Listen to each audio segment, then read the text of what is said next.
Hello everyone, I'm Karen. Nice to see you again. I've got some followers and some clients reaching out to me asking some questions about buying a second property. It's either a primary home, second home, or an investment property. And for each scenario, lender look at it differently and there are different ways of qualifying. And so today I'm going to talk about how lender would qualify each of the three scenarios. So first of all, let's begin with the primary home. If I'm purchasing a second primary, like a primary upgrade or downgrade, meaning I'm going to move into the new purchase property and then convert my current one into an investment property, do I need to qualify both houses at the same time is the first question I was asked. Not really. So property and convert a current one into an investment, you can use projected rental income of your current home to help you qualify. But not at 100%, lender will have to discount it to 75%. It may not fully cover the housing expenses, but definitely it will help a lot reducing your debt to income ratio. So that's the first option.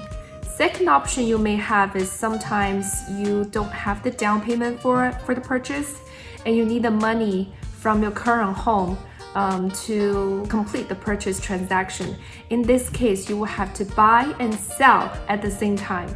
So when you buy and sell, you have to open both escrows at the same time. You just have to close the selling escrow a few days before the purchase escrow so that you can get the money into the purchase escrow in time.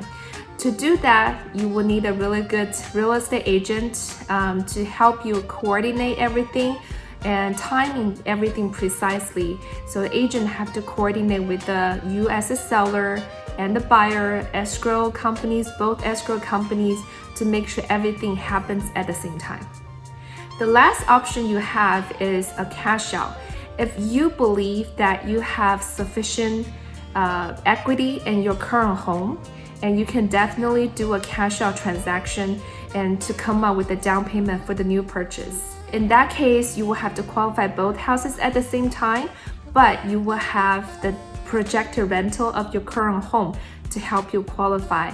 So your income doesn't have to qualify both houses, you still have some help from the projected income.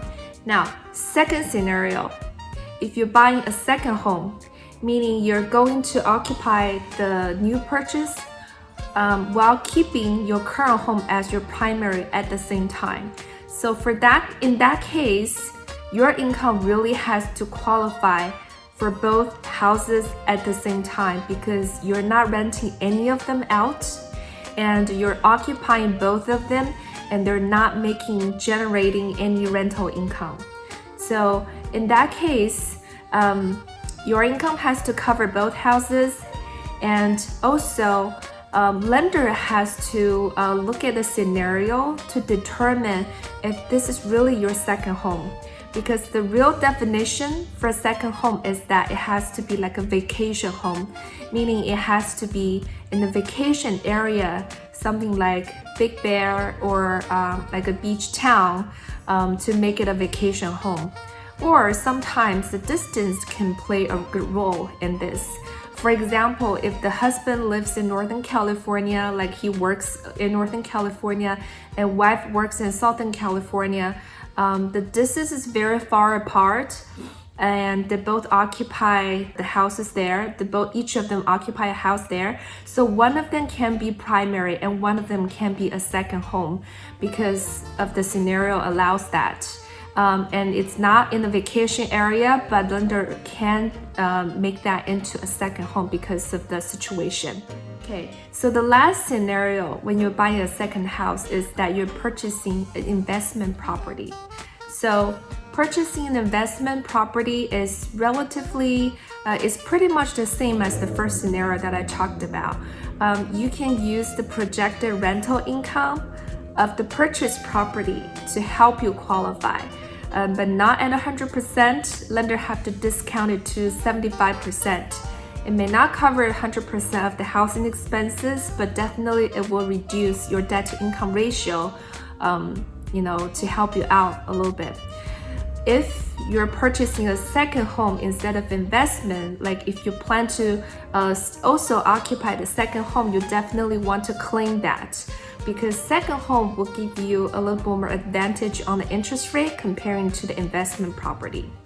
I hope today's information is helpful to you. If you like my video, please subscribe and follow. I'm Karen at Your Mortgage Consultant for Life. I'll see you in the next video. Bye!